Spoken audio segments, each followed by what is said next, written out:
vulnerable, and therefore obedient.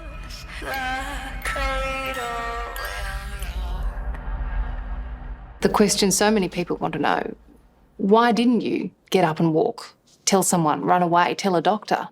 I don't think people understand the emotional hold that an abuser has on their victims.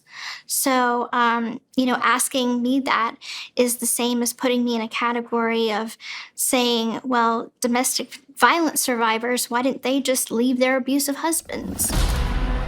Trapped and desperate, what Gypsy did next stunned the community and police, propelling her to fame as one of America's most notorious criminals. Coming up, whose plan was it to kill your mother? It was my plan. Gypsy's violent path to freedom and the man who helped her commit murder. Did you instruct him to stab her 17 times? No, I did not. To nearly decapitate her?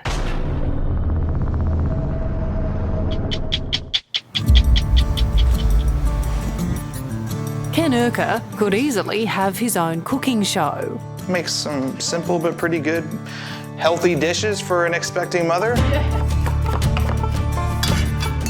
But the 31-year-old seems content playing a supporting role to fiancé and convicted killer Gypsy Rose Blanchard. The pair met while Gypsy was behind bars.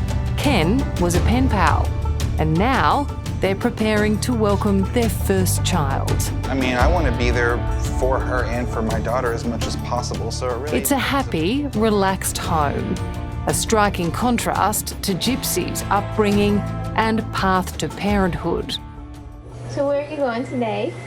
I'm going to Children's Mercy Hospital to see my... Gypsy spent her childhood in and out of hospitals, confined to a wheelchair she didn't need. Her mother Dee Dee had a sinister secret, a disorder known as Munchausen syndrome by proxy. Not only pretending Gypsy was terribly ill, but making her daughter sick, drugging her, and convincing doctors to insert a feeding tube, among other procedures. By the time Gypsy was 23, she had had enough. So at what point did you make that decision that killing your mother was the only way that you could be free?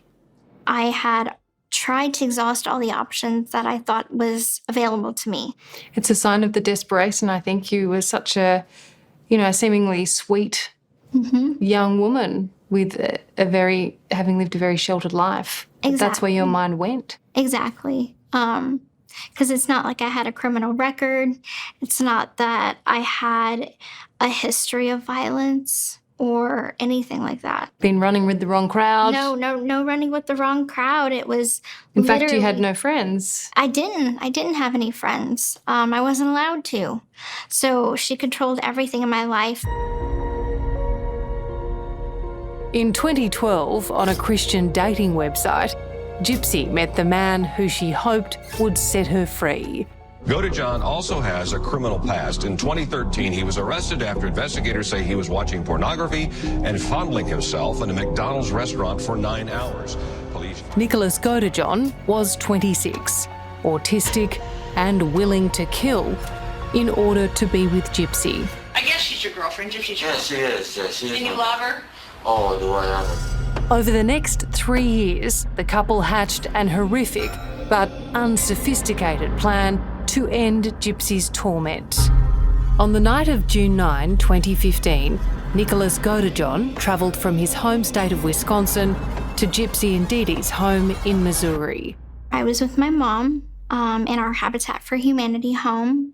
We watched a movie, and then we went to sleep, and then it happened. Do you remember your last words with her? I did. I did go to the kitchen and I gave her a hug and I told her I love you. And I remember holding a pillow that she slept with like every night and crying into it and apologizing to this pillow as if it were her. And just saying, I'm so sorry and I love you. And just taking in the scent of the pillow Because in a sense, it's like saying goodbye. Gypsy waited till her mother fell asleep, then let Nicholas in to do the deadly deed. And when she was killed, where were you? I was in the bathroom. Could you hear her? I could. And in that moment, like, I wanted to help her. Like, the thoughts in my head was, I want to help, but I was almost paralyzed in my own skin to move. Did you instruct him to stab her 17 times? No, I did not. To nearly decapitate her? No, I did not. Gypsy is strikingly calm, almost detached, as she recalls the horrific events that would land her boyfriend in jail for life. I have to say, I've spent a couple of days with you now. You don't strike me as someone who's capable of planning a murder. Well, I mean, my situation was very centered around my circumstances.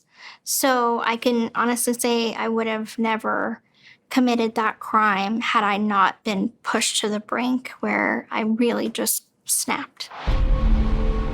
Guilty.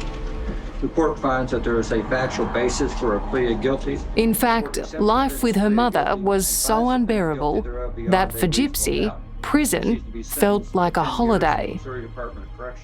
That was the most freedom I had ever had. I was like, I could have a job now. And, you know, I was one of those people that's like, yay, I'm excited to have a job. And eat normal food? Eat normal food. Like, this is...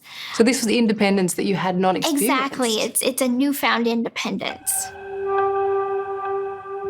She was released 8.5 years into her 10-year sentence and remains on parole.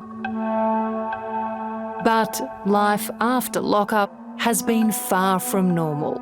How has re-entry been? Re-entry's been a whirlwind for me. Yeah. Gypsy's awful crime evoked a combination of outrage and sympathy, making her an instant celebrity. A reality TV star and social media influencer. I'm vlogging the whole thing. Oh, look at that! Look at this little sign! You might think someone who'd had such an extraordinarily complex and ultimately fatal mother-daughter relationship would be daunted. But Gypsy and Ken refused to let the past dictate their future. We definitely did go off the rails. We got tattoos and we got pregnant with them. They're starting over, determined to create a safe and happy home for their baby girl. What would you like childhood to be like for your daughter?